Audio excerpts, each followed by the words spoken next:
All right. Welcome to another edition of Sabbath Lounge. This is Matt. And Jake. And maybe I said too many all rights. Is that what I did? Well, we get excited. Too much coffee, maybe. We're just too excited to be here sharing this with everybody. Yes, we're so excited to see you. How you been? I've been well. Well, good.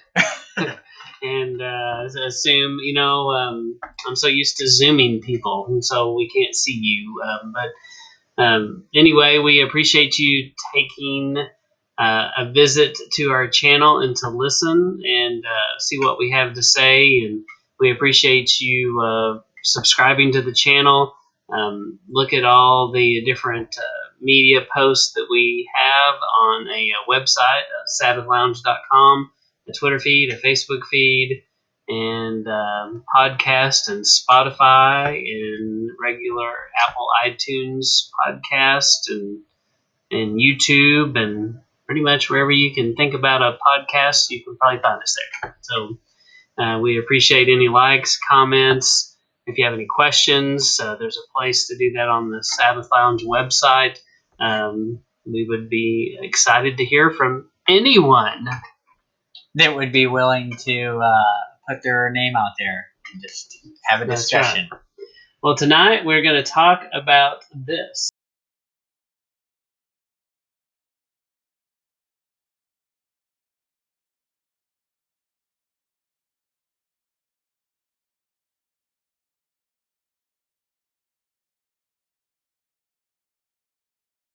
Talking about gold on the ceiling that you can steal, but we are going to end up talking about gold and its importance in the tabernacle. And so that's kind of where we are. Right, gold in the tabernacle. And so we're going to start right with Scripture. And so this is Proverbs 6:23, and it says, "For the commandment is a lamp, and the Torah is light, and the reproofs of instruction are the way of life." What do you think, Jake? I think that's probably true. Yes, very much so. And one thing I like about the Sefer, sometimes the Sefer is a little difficult to read out loud, but I really like how it translates things. Like instead of saying the word is a lamp into my feet, it says Torah is light. Right. Instead of like law, it's more accurate as Torah. Yes. Because it means more than, it barely even means law. So It's loving instructions from the Father. Right. And so when I was new to this and I saw that, I was always like, oh, law, that's bad. Right. You get for some reason, we feel like law keeping is a bad thing. Mm-hmm. And then we harass criminals for quit being a criminal. Stop breaking the law. Yeah. But for some reason we think it's bad or difficult. Yeah, and it's not. So part of how we got here is I went on a journey and I was trying to look up some of these words. So we're going to listen to a couple of these and we may talk over them a little bit. But so for the full effect, you should view this in YouTube. And one day we may figure out how to show our faces on here. But right now, this is as far as we go. Not sure if we want to do that. But we'll see what happens. Yes. Face made for radio and all. That's right. So this is from Have you this ever gone off website. the right path and gotten into trouble? How did that happen? And I'm going to skip correct to these two key words. Lamp is the word nur. It means lamp, light, or candle. Nur is spelled nun resh. Nun is the picture of the spout or the fish. It means life or activity. Resh is the picture of the head and means the leader, the master, or the prince. The simple but profound message in these two pictograms is one you can surely guess. Life is in the prince. So, he went over this first word. How did he say it? Nur. Like my car is newer than your car. Kind of. Yes. Okay. Kind of. So, and what did he say? So he's saying that there's it's Nun and Resh. Nun being this, he's saying it's a sprout or a fish. And now, without the picture, I can't tell what I'm doing. No. Sorry. So, no, so it's this sprout or like this start of life, and then Resh being the head or the prince, like head as in leadership. So it's this sprouting of leadership, the start of a leader, it seems. Mm-hmm. And then Or. And just who is this prince? The Apostle John wrote in chapter 1, verse 1 of his gospel, "In the beginning was the Word, and the Word was with God, and the Word was God." John continues in verse 4 to describe this man. "In him was life, and the life was the light of men." John provides us a clear picture that Jesus Christ was the Word of God. He was the lamp that was the light of men and brought life. There is a second word Solomon used in his counsel to avoid the lust and flattery of the evil woman. That was that the law, the Torah, is light. Light is the Hebrew word or, and means diffused light. It is scattered everywhere, but is not itself the source of the light. This word first appears in Genesis chapter 1, verse 3, where we read, "And God said, let there be light, and there was light."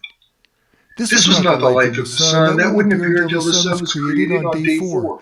This was light that radiated from God himself and permeated all creation. What can the Hebrew pictograms for Or show us? Or is spelled Aleph, Vav, Resh. Aleph is the picture of the ox and means the strong leader or God the Father. Vav is the picture of the wooden hook or the metal nail and means to fasten or secure two things together that are separated from one another. Resh is again the picture of the head and means the leader, the master, the prince. What does this tell us about Or? God the Father is connected to the prince. So, Jake, you got any thoughts about that before we move on from that? Well, yeah, it kind of all ties together. I mean, you get a bit of a clearer picture when you see that those two things, the lamp and the light, go together. A lamp produces light, right? It's all part of the same picture, and without one, you don't really see clearly the other. Mm-hmm. Mm-hmm. Well, and it directly ties to the scripture earlier that we just referenced, the John scripture as well. And so, lamp is the word nur. When you say oil, usually you say it differently the next time. And Nun is the spout, life, activity. Resh is the head. Life is in the prince. So every time you see that word, you can think life is in the prince. Right. And light is the word or, which is olive, ox leader, tav, the wooden hook, the fastener, resh, the head leader. God the Father is connected to the prince. Right. And so there's I mostly wanted to do this just to challenge you to go back and look at some of these scriptures, especially the ones that mention light and the word being a lamp unto your feet, and then the John scripture, and go back and kind of put words like that in there and read it with that meaning. Right. It's easy to get hung up on our current language that we speak and the way it's translated and assign a meaning to it, but unless you make sure you look at what was meant at the time, right? Yeah. Well, this is kind of like you probably have heard of English as a second language. Well, Hebrew is a second language to us, and so it is challenging. Yeah. Because our brain does not immediately think of these things. Where if you grew up in Hebrew, especially Paleo Hebrew, you would probably see a lot of these connections that we don't. Yeah, you'd see several meanings in one thing instead of just black and white meanings that we take. So, and then here's the John scripture, and will you read this, Jake? In the beginning was the Word, and the Word was with Elohim, and the Word was Elohim. The same was in the beginning with Elohim. All things were made by him, and without him was not anything made that was made. In him was life, and the life was the light of men. And the light shines in darkness, and the darkness comprehended it not. And boy, I can definitely relate to this, and you can too, that if you have a job in the regular world, how many times when you let your light shine a little bit at work, they don't understand. No comprendo. Yes, they're just like, what? Yeah. And then mostly it's like, that guy shut up. So, yeah, definitely. We understand that concept if you do that. And it's just crazy how many times light is mentioned in here. Mm-hmm. Light and word. And so you can't look at this passage unless you also look at the other passages like the one we just referred to, because they're all connected. Right. The Proverbs 6 that we looked at. And by the way, Yeshua, when he said these words, he wasn't speaking Greek. No. He was probably speaking some Hebrew dialect. Yes, I believe he was. Yes.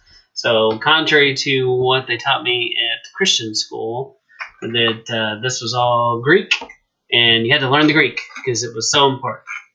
And nobody ever thought about maybe we should look at Hebrew. Yeah. I mean, there were people there that did, but Greek was that's the thing everybody wanted to know. And then Proverbs 6:23, for the commandment is a lamp, and the Torah is light, and reproofs of instruction are the way of life. Isn't that so true? So, and you see the people around us that they're just groping like blind people in the dark. Yeah. And when the current events happen in the world, like what we're seeing with this virus, there's a lot of people that are really freaked out right now. Right. Yeah, and they don't know kind of where to turn. Mm-hmm. Yeah. So something interesting here that this reproof of instruction, this whole concept, I think people run from reproof these days, whereas this is saying we should be welcoming it. It's the way of life, right? I mean, if you're not being reproved, then you're not growing. Yeah, that's so true. And I am fortunate enough to work in a culture where we really take this to heart and we really live this out in our work culture. And it's kind of interesting because, if you're not used to that and the first time it happens to you, it's a tough thing and people don't react well. I didn't react well when you get called out in front of everyone for your mistake. Right. But that is what, when you realize that we're all doing it equally and it's not meant to criticize tear you down, or right. tear you down, but it's to point out what went wrong and how to fix it. And, we've got, it's been interesting because at first it really hurt your feelings, but when you realize it's happening to everyone and we're all doing this together, we've gotten a lot better and a lot stronger because of it. Yeah. Yeah, you don't want to take the who are you to judge me attitude. Mm-hmm. It's okay, thank you for bringing that to my attention because now I can grow from that, do better. And the wise person, you write down, take a note and go, okay, that didn't work. Don't do that again. You learn from it. And you make that mistake less frequently. If you continue to make that mistake, something's not right. Yeah. You don't care, you're not trying, or there's some serious intervention that needs to happen before you figure this out. Right. But anyway, that is a good thing to live by. But yes, you're right. We are in a culture that says that discipline and redirecting is somehow bad. Yeah. And especially as people raise their children. Don't tell Johnny no. Yeah, it's the your kids are so well behaved, and then the same person would send you to jail if they saw how you make your children behave. That's probably sense. Yeah, that's exactly right.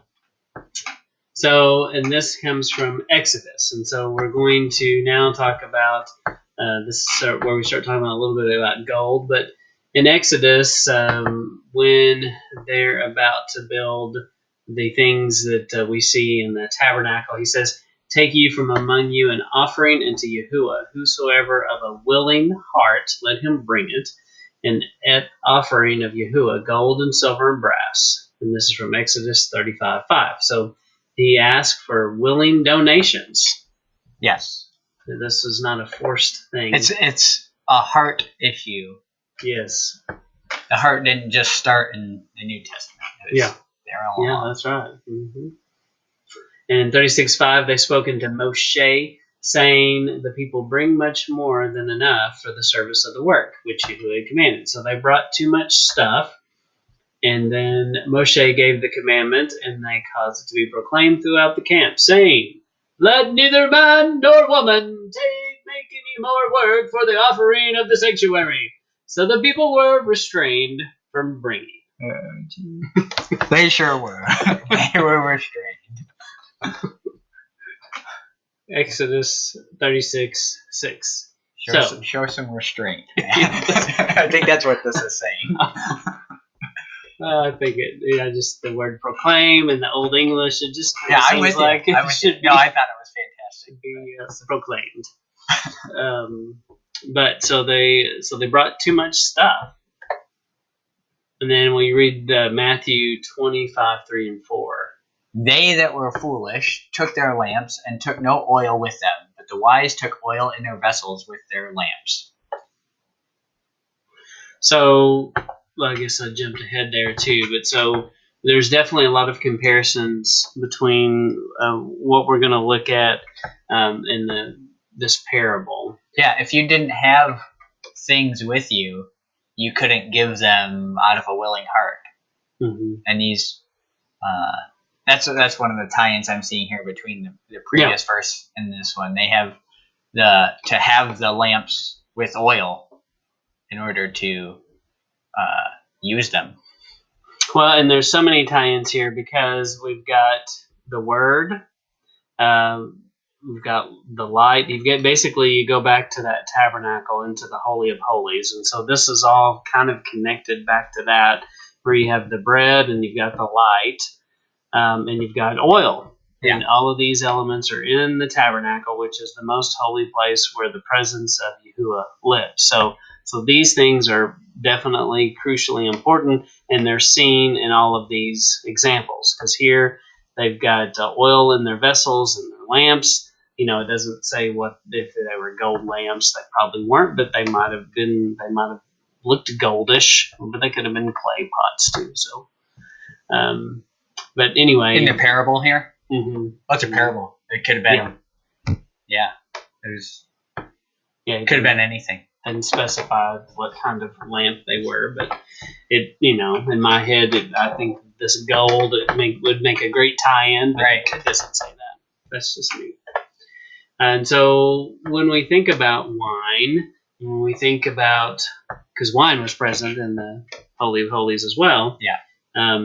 And wine is going to be present for these guests when they go to this festival. So and this is something I hadn't thought about when we were putting this together.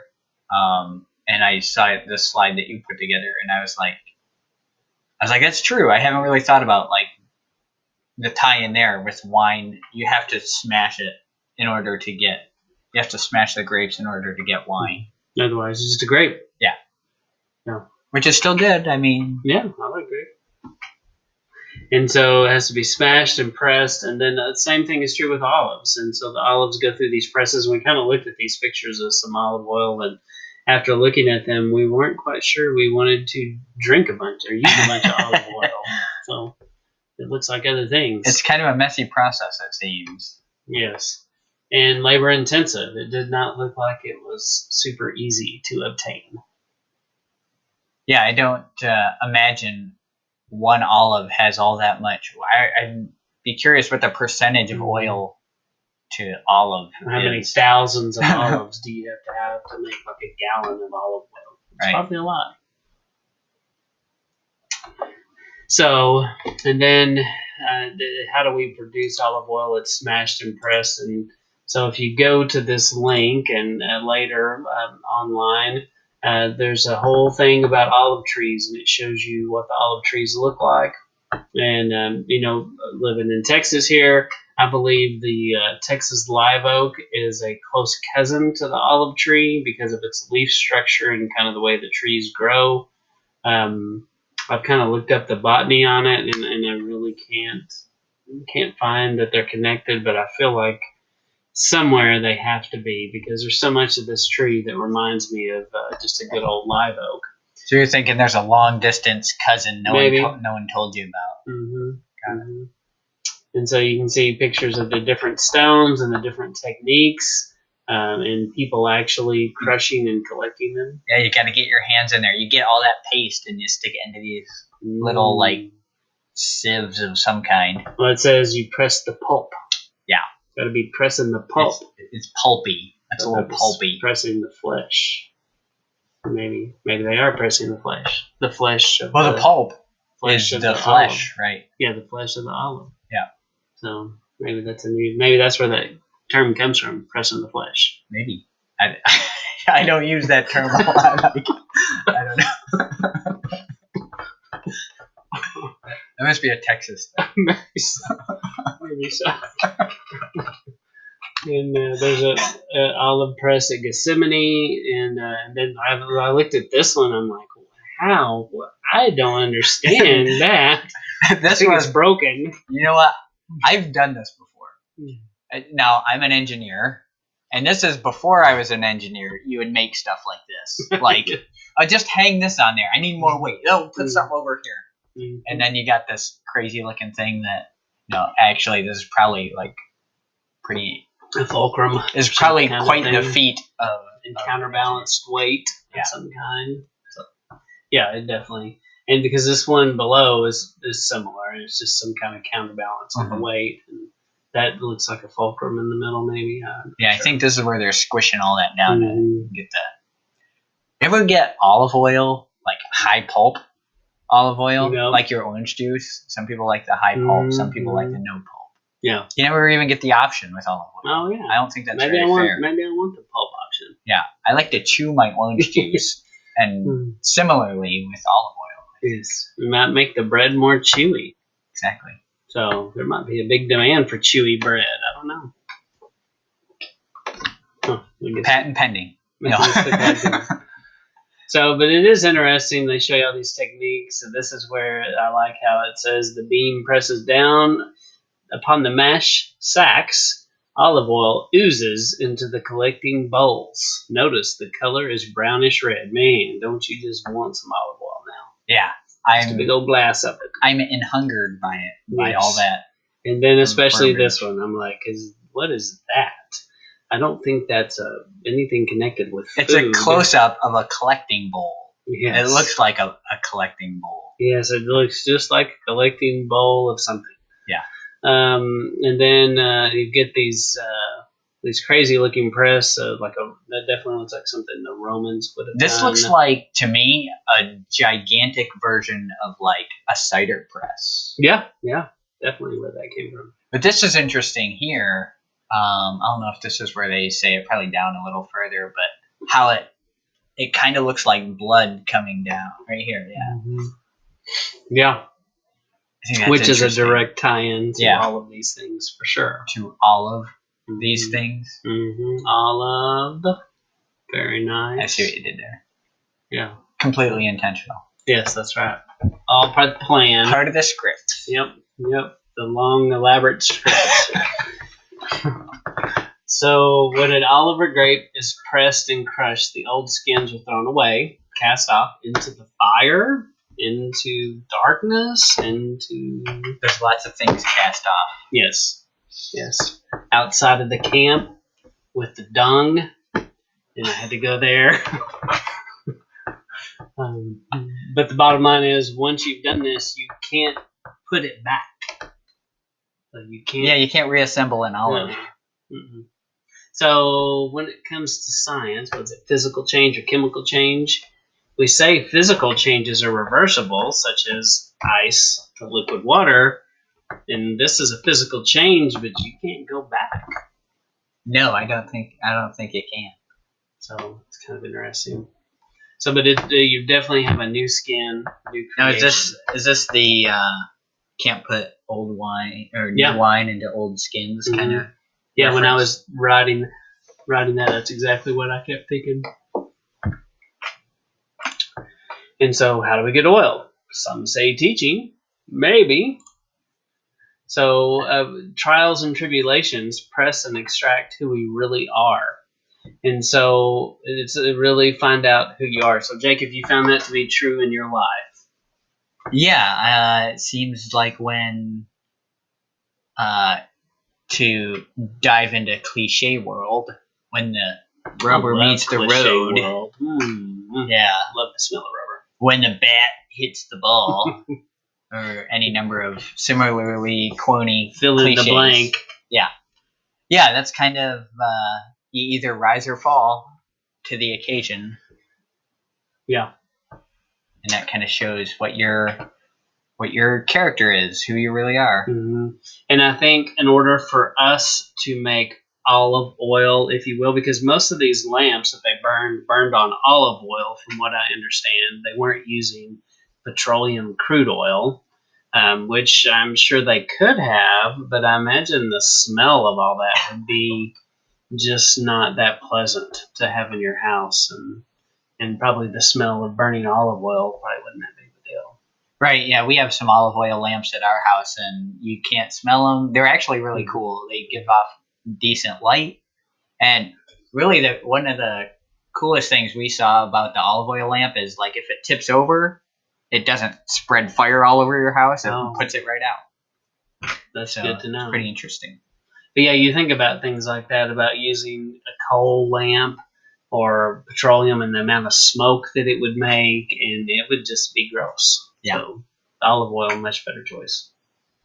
So, but there are so many. So when we think about the parable, especially, this oil is produced in us. I believe when partly when we've had trials and tribulations.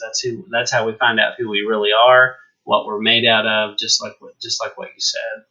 And the unwise, they didn't have the oil because they just kind of went through the motions. They were there. They did what they were supposed to. They looked good.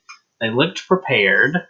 But they, I think there's a difference between these two groups. And for one thing, the ones that had the oil, they really went through some stuff because of their faith.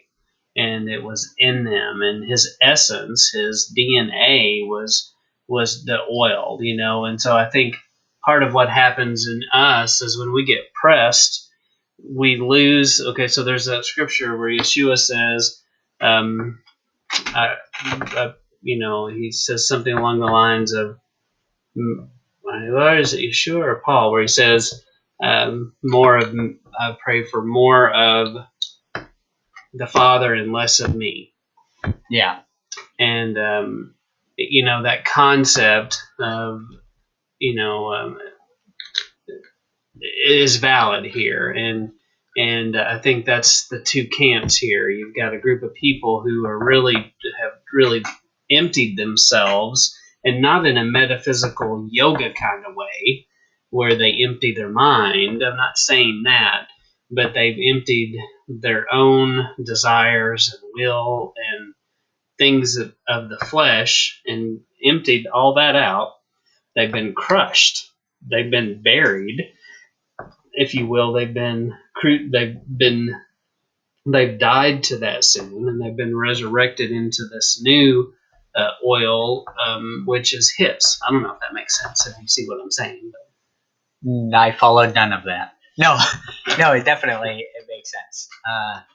Yeah, we're to die to self, right? And that's going to cause, dying to self is a pressing process in and of itself. Yeah, you don't do that lightly or easily, or right. And there is a way to walk your faith out where you're not really.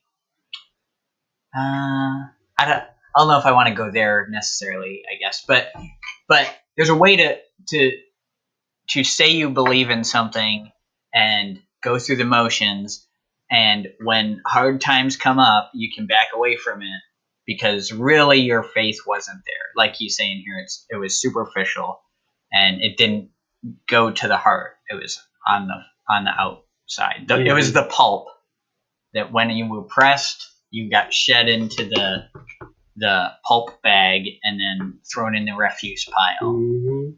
Don't want to be in the pulp bag. No. It's bad news. Yeah. And then I can't help but think of there's another tie-in to another scripture that goes right with this, and that is when the people come to Yeshua and they're like, hey, we did this for you and we did that in your name, and he's like, away from me, I never knew you. And I see that these two things are tied. Yeah, that was a superficial look at my outward appearance, and not my heart trying to follow you. Mm-hmm. And I really think I had this argument with a coworker one day, and she's like, "That's Matt. That's just lukewarm Christians." And I'm like, no, I don't. I think it's more than that. I think it's the different. And the more I study this, the more I'm convinced that it's the difference between the people who really keep the things that he thinks are important, that you keep them to, and that is basically this part of this oil is doing what he wants you to do, which is the feast and the commandments and the Sabbath, and that's part of what he's looking for, and he's looking for people that do that because they want to, and so in this two camps, these other people, they may have done all those things, but they were missing a little bit, and I think they were missing that internal want to desire. Yeah. They ultimately, when it came down to it, they wanted what they wanted more than what Yahweh wanted. Mm-hmm. And so this is how we get oil. We desire Him more than the world. We walk like Him, act like Him, do what He does. WWJD. What? WWYD. Yes. Right. Yeah, that bracelet didn't really catch on. Maybe we should push that. Well, it would get changed to what would you do, and then. Oh, yes. Okay, scratch that. Never forget it. It's been tried. So if you want to try it, try it. Yeah. But we will tell you that the world hates us when we do these things, and it doesn't understand. And you do not win a lot of friends and influence a lot of people. Yes, when you go down this path. Most people are, it's just like the Simpson commercial or the Simpson reference when you start talking and then the guy disappears into the hedges. Yeah. So that's how people act a lot of times when you start talking just a little bit about this. Yeah, try that when you get the robocalls or like the different like telemarketers call you. Mm-hmm. Just start talking Torah and they'll, oh, sorry, I'm busy, and they'll hang up. That's a good idea. The other thing that happens to me is I get offers on my house all the time, and these people will text me or call me and go, hey, is your house for sale? Would you like to sell it? I'm like, absolutely, I would. It is for sale right now, $7.5 million cash. I'll sign it. Yeah. Well, let's go. And they always reply back, LOL. Yeah. Like, why'd you even ask me? Right. So that's a rabbit trail. So no, that tied in perfect. Yes. If you want to look like the rest of the world, it's an easy life. Look like, act like, talk like the world. That is super easy to do. Because you'll be embraced by the people around you. Yeah, and they'll love you. People want to feel it's, we desire that feel. Mm-hmm. And for a long time at my work, some of the people would tell me, I feel like you're judging me all the time. And, and it's like, I'm not, but, it may be your conscience judging you or I think I'd probably say God is, you may feel that from something else, but I had nothing to do with that. Yeah. But you can look at the part of a godly person, but have no oil. You can look the part, but have no real oil of your own. And I think there's a lot of people walking around like that. And I think this interesting time that we're going through is going to press a lot of people, and we're going to find out how real their faith is when they don't have churches, and how many churches are going to survive this. Because I'm sure that the money coming into church is not the same. No, probably not. Mm-mm. So I think this too. I think it's important to when you're talking about what the world is going to think of you and how that really affects people. Like in real life, it does affect you the way people think about you, and that's why it's important who you choose to hang out with. Yeah. I mean, you can't always control that, and you can't just always just hang out with people that agree with you. You can't make inroads and spread the good news, as it were. Yeah. Yeah. Even though sometimes we do want to hide in a hole and get away from everyone, I don't think we're supposed to. Right. So the mercy seat. Now we're going to talk about the mercy seat. And the Day of Atonement was one time a year. And this is definitely connected to the wedding language. It's an event you need to be prepared for. If you're too late, this door is going to be shut on you. And we just, we're read about that, that people weren't prepared and the door was shut on them. And in essence, to go back to tie that other story together, when that door is shut, it's basically the same thing as saying, away from me, I never knew you. Yeah, it's the same thing said a different way. Yeah. And so when we look at this, and how did you say the word? Shaman. And, you can go look it up in Strong's. If we had Michael Heiser here, it would be Strong's H8081.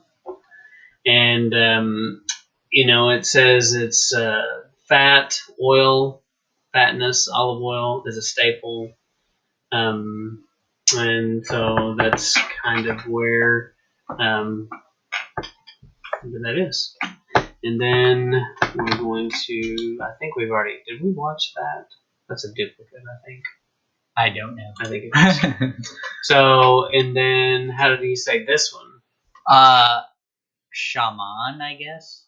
And this is Strong's 8080. And wax fat, make fat, become fat, to fatness. And so definitely these words are connected.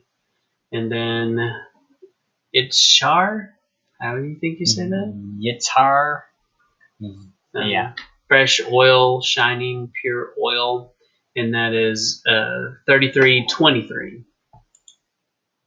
And then go back to the oil. The wise virgins are the ones who put his name in action by keeping the feast, the Sabbath, and obedience. They have internalized the Torah, made it part of him.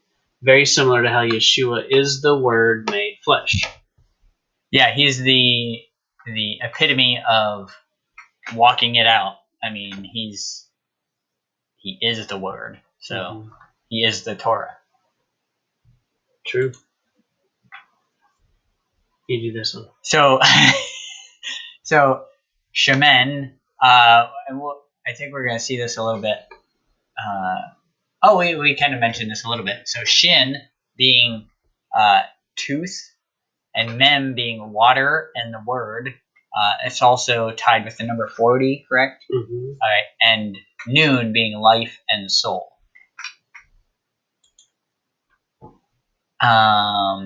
So shin is also his essence. Mem is hidden or seed, and noon is burst out suddenly. So you can look at that as putting his name in action, his fame, his renown, his occupation, his identity, his DNA, who you really are. So when you're looking at shaman, it's talking about the essence of Yahweh, basically. Mm-hmm. Which goes back to this oil thing. and not relying on your own oil, which I guess you could even relate to your own works, and not relying on your own works or your own oil, but on putting His name, His fame, His renown, who He is. That's what should be in us. Right. And, that basically means do the things He does. If your boss, like my boss, he likes people who dress up nice and show up on time. And he comes from the school where if you are not 5 minutes early, you are late. And so I figured that out pretty quick. When you are coming into a meeting and literally there's like 5 minutes and he comes through and he gets all fired up and is like, I think I've seen him slam the door and really chew someone out that walked in on time. And he was like, "You were late. You weren't here early." And you get chewed out by your boss in front of all your buddies one time, and you tend not to do that again. Right. It's not pleasant. Yeah. And but I'm sure if you work somewhere, which most of you probably have to do, even if you're your own boss, you still have a boss. Right. But generally, if you act and think like your boss, you're probably going to be more successful. If you go completely opposite of your boss, it's probably not going to work out. No. So maybe temporarily, maybe you have some special relationship and fake it till you make it. I guess. And so I think these are just kind of a repeat, but they're I'm putting a lot of these references together so you can go back and look at these Strong's 8081, 8089, 8034, and look and see how these words are connected. And you see, I don't think we talked about the 8034, but that's his name, his renown, his reputation, infamous, but in a good way, like his reputation, fame, and glory. And then I felt like he did a really good job here of tying it all together. And so we're going to skip a few minutes here, just a few, and about right there. 5 wise, 5 foolish. 5 were prepared for the coming of the king. 5 were not prepared. 5 thought they could operate on their own power, their own need. Everything was going to be okay when it came time that the bridegroom was coming, he delayed, and then he came at night. Then they did not have the oil. Came at night. And the ones could not compromise what they did and what they had to give to the oil to light their lamps and to be prepared for the bridegroom to come. That they then could not give their oil to the other ones, and they were, and this is the last thing. 5 were not prepared. 5 thought they could operate on their own power, their own need. Everything was going to be okay when it came time that the bridegroom was coming, he delayed, and then he came at night. Then they did not have the oil. And the ones could not compromise what they did and what they had to give there it is. to the oil to light their lamps and to be prepared for the bridegroom to come. That they then could not give their oil to the other ones, and they were, and this is the lesson. It's a simple lesson about preparedness. Be ready always when you go and travel. Even if rain's not in the forecast, you might as well carry an umbrella with you. Something kind of like that. That's a good lesson to be had. But the thing that I want to point to, once again, is to sort of wrap up this whole idea and this concept. Truly of the hearts of the people. The hearts of the people. It was not the matter of that the oil, they had oil and they were prepared, and so they had lamps, and so that they were ready for the bridegroom to come. They already in their hearts were ready and eager for him to come, no matter when he came. And they were ready and they were willing in their hearts to be ready to receive the bridegroom whenever he might come. And they were the ones that were allowed and were brought in to the house, brought into the wedding feast, and the door was shut. Some are allowed to go in and dwell with the Lord. Others will be left out. That is the whole idea and the concept of God building his house, building his tabernacle, so that he can dwell with us. And his desire for all people to go in to be with him and to dwell with him in his house, especially when they're invited in. Yeah, he's not coming to our house. Right. His house is better, probably. He probably has a better house than ours. Much better. He's been working on it a long time. So the wise give with a willing heart. The foolish didn't invest their heart. When he asks you to do something, you do it. When you wait and hesitate, he may move away from you. So this will kind of tying it back to that scripture when it said they were building the tabernacle and they needed gold, and they asked people to give with a willing heart, and at some point there was not an opportunity to give anymore, and people who hesitated and then hem-hawed around and were like, I don't know. I mean, that's just like what happens to us today. Right. And I've definitely hem-hawed. Have you ever hem-hawed? I did it once. I'm ashamed to say. No, yeah, I've hem-hawed. I don't even know. What is hem-haw? Hem-haw? Yeah, where's that come even from? mean? It doesn't sound like something they'd say in Pennsylvania. Right. We do, but Hem-haw. sounds like it didn't originate there. That sounds like it came from the South somewhere. Yeah. From Yeehaw, maybe. Did you ever watch Yeehaw? No. Oh, you're missing out.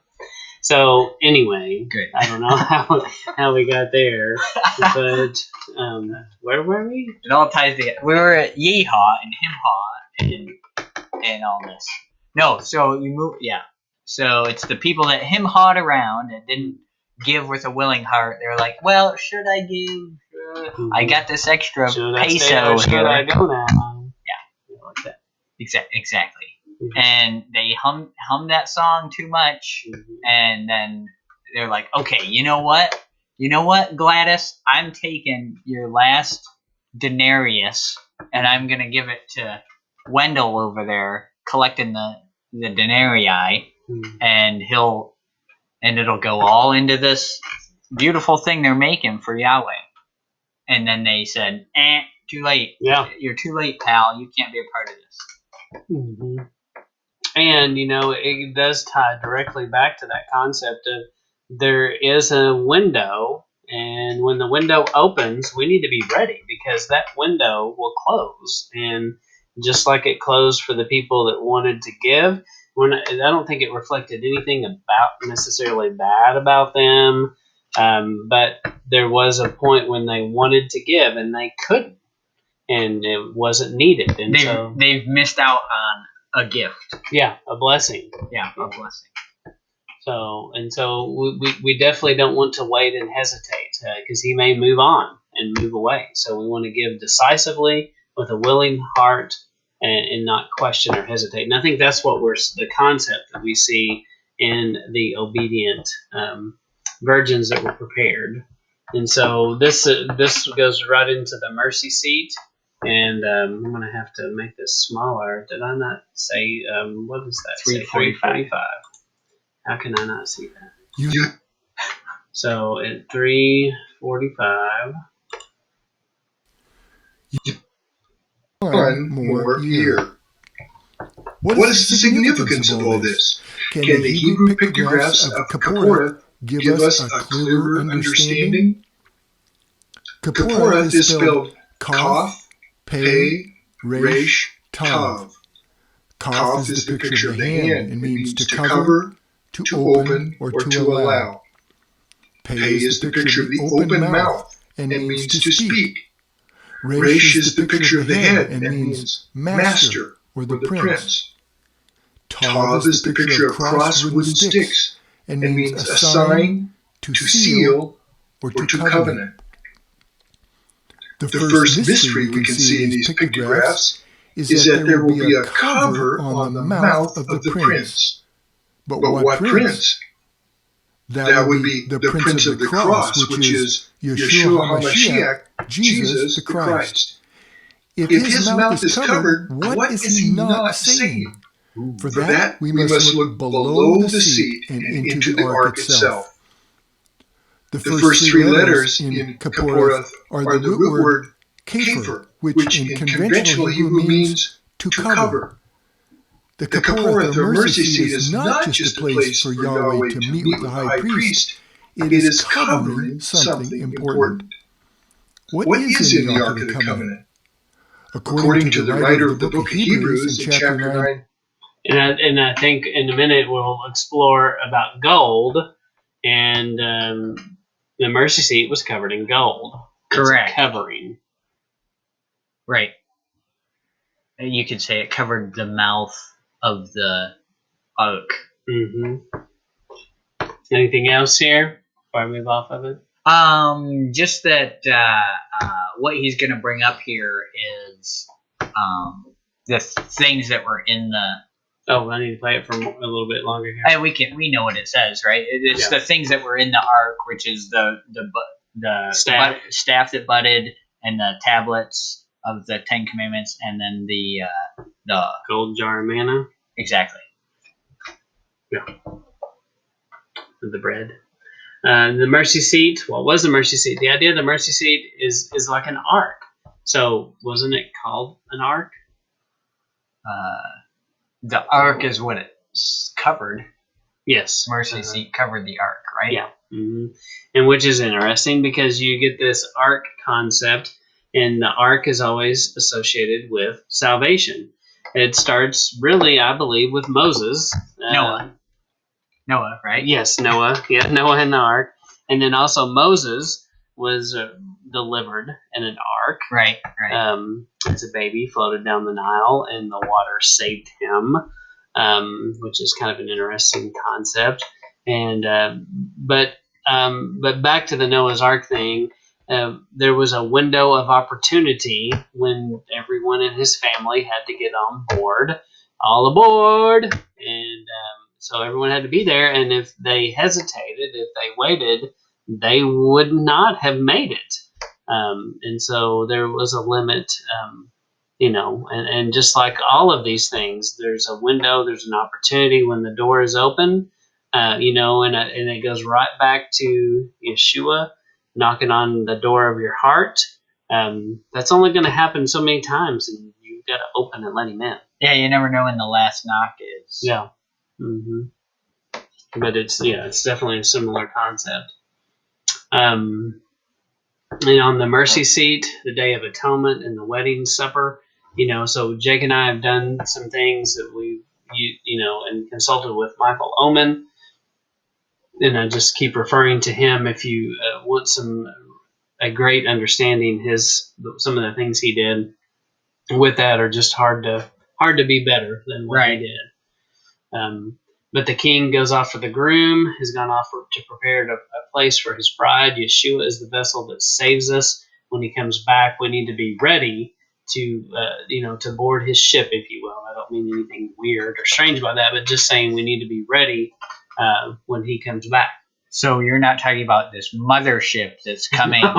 No. And you're not saying that the fire wheel in Ezekiel, I think it is. Yeah, that's not talking about some spacecraft. No, I do not believe that that's what I'm saying. You're saying the wheel in the sky will keep on turning. That's right. Okay. Mm-hmm. That's right. Journey? Journey. Yeah. So the mercy seat, if we're not ready and found worthy, prepared because we want to be prepared, not a preparedness out of obligation, fear of legalism. And I think maybe you could make an argument. Some of these, I truly think the people that were unprepared are just like this. They're the same people that come to him and says, "Hey, did you not see us when we were doing all this good stuff in your name?" And he says, "Away from me, I never knew you," and the door's closed.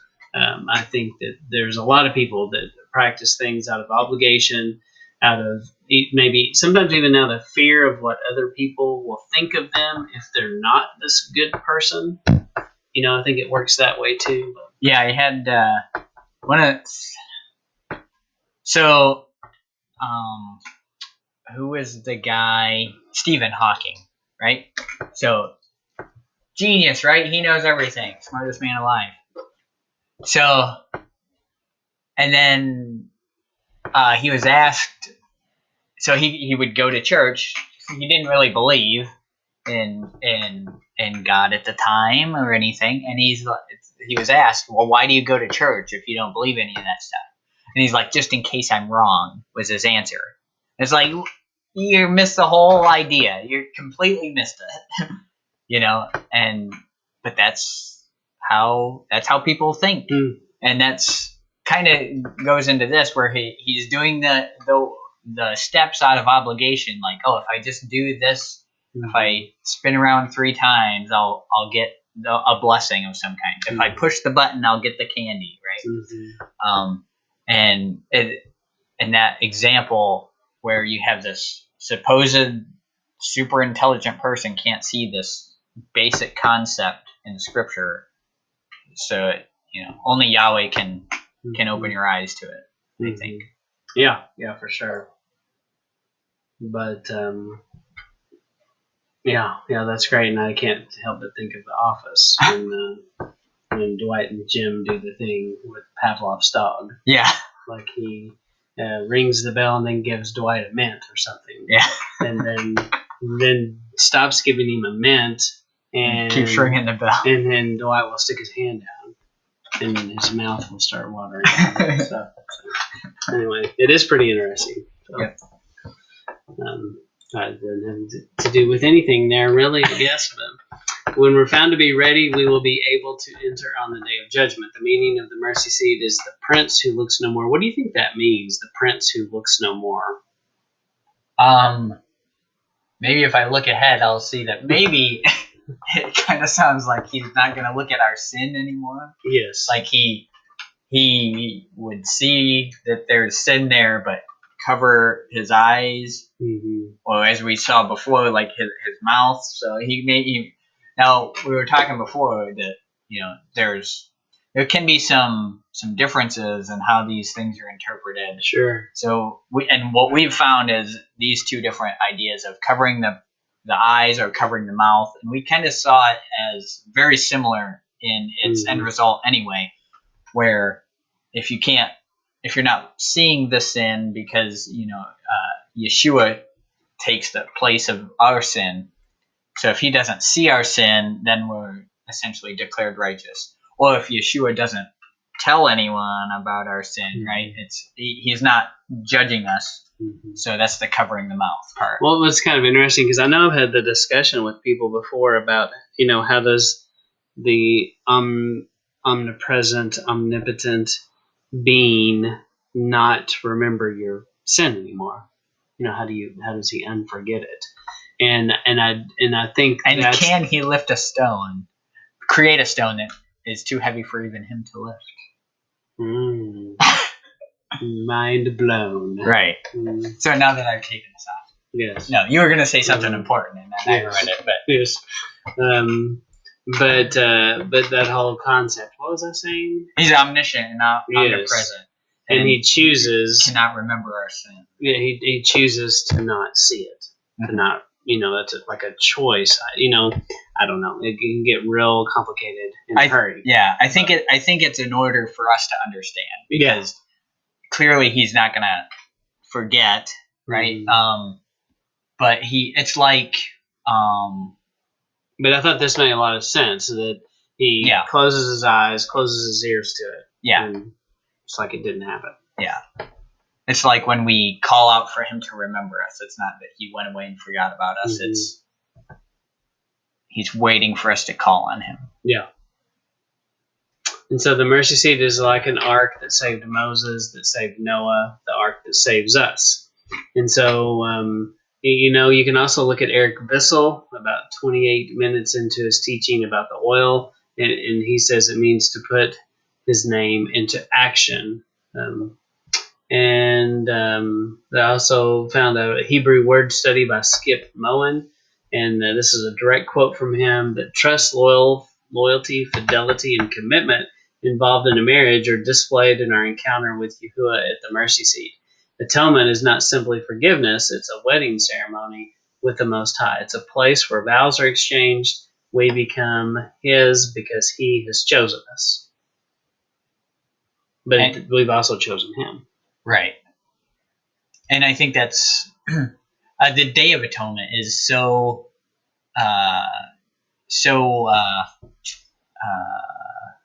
great at showing this to us, I think. That this is a Day of Atonement a study or anything, but I think that Day of Atonement is real good at showing that it's more than, okay, we're forgiven. Okay, pray all day and on, okay, I'm forgiven. No, it's a lot more than that. It's I'm meeting with Yahweh, and what does that really mean, and the intricacies about, okay, what am I forgiven of, and why, how great it is that I am forgiven of it. Yeah. And also remember Skip Moen's Awesome Faucets. We want to plug that. Yes, sponsored by Moen Faucets. Not the same guy. I would like to have Moen Faucets. So the hand that covers the mouth of the prince. Going back to that. And then we're going to talk a little bit about gold. And so I have to see what the time is. 3 minutes. Why is it always 3 minutes, Jake? It's a conspiracy. Isn't? Yes. Absolutely. One of the Hebrew words for Zai is a picture of the garden tool or the weapon. It means to cut off, to pierce, to prune, or to harvest. He is the picture of the man with uplifted arms. It means to pay attention to what follows, to behold, or to look upon, and can mean the Holy Spirit as the revelator. Bet is the picture of the tent. It means house, family, dwelling place, or inside. And it is the first letter in the Torah that identifies the Son of God. So the first mystery we find in the Hebrew pictographs tell us why gold is found on the ark and the mercy seat. We are to behold the Son of God who will be cut off and pierced for us. Zahav is a constant reminder to us of the value of what Messiah has done on our behalf. The disciple of Yeshua, named Matthew, wrote something we should note here. In his Gospel, chapter 23, verse 17, he quotes Yeshua, "Ye fools and blind, for whether is greater, the gold or the temple that sanctifieth the gold?" The value the Zahav or the gold holds comes from something greater. The temple does not get its greatness from its gold, but instead from the master of the temple. Right. Exactly. Mm-hmm. Bet is the number 2 and refers to the Son of God. Bet is the number 2 and refers to gold holds comes from something greater. The temple does not get its greatness from its gold, but instead from the master of the temple. The numbers these letters represent confirm this picture. Zion is the number 7 and denotes spiritual perfection. He is the number 5 and refers to grace. Bet is the number 2 and refers to the Son of God. It was the perfect spiritual plan of our Heavenly Father to extend His grace to us through His Son. But something in Zahav seemed to wrongly demand worship of us. In the Torah, in the book of the Exodus, chapter 32, verse 3 and 4, we find this. And the people brake off the golden earrings which were in their ears, and brought them unto Aaron. I think we're going to stop there unless there was something else. Nope. So then if we look at how this breaks down, you're going to see in Strong's H2091 and H2090, a unused root meaning to shimmer, gold, a precious metal, measure of weight, brilliance, splendor. So gold in the tabernacle, not on the ceiling. Exactly. So, and I think we have reached the end of the slides here, Jake. Yep, that'll be the end of the slides. Yeah. So when you say gold, it doesn't really have the same kick as Zahab. Zahab apparently means all kinds of. You say Zahab to someone, and it has all kinds of different meaning to it. Whereas you say gold today, and it's like in English. and it doesn't really carry all that with it. Yeah, and the other thing about the gold is, it covered. Now, if I remember right from the text, wasn't it made of wood, and then they covered it with gold? Right, it was a thorny wood. Yeah, acacia. Yeah, and but there's a lot to be said about the covering, which goes back to atonement. And it's just pretty. It was fascinating to me to see how basically everything we see in that Holy of Holies is connected. It's all connected back to Yeshua. It's all connected back to our relationship. And it goes back to kind of what we did talk about last time about having your house in order, so to speak. And all of these things go back to tying back directly into your tabernacle, your fleshly covered tent that you're walking around and has a Holy of Holies. We've got to set this stuff right inside. Right. And so, I don't know. Anything else you want to say? No. Just we I think we said a lot in there. Some of it might have been useful, and I think we'll stay tuned because there will be a lot more coming. We have a lot more to talk about. Not necessarily on this topic, but also on this topic. You see, we're versatile. That's right. It might happen again. So, and every year there's more things you pick up as you study these things. There's always more and more to learn. For sure. What's the acronym that they use? ABC. Always be closing. Yeah, I think ABC should be always be learning. Always be learning. ABL. ABC. Right. I'm surprised you knew. Always be closing. Yeah. Like an old salesman. That's right. Mm-hmm. But we do appreciate your time tuning in and listening to Shabbat Lounge, and we'll see you next time. Goodbye. Bye.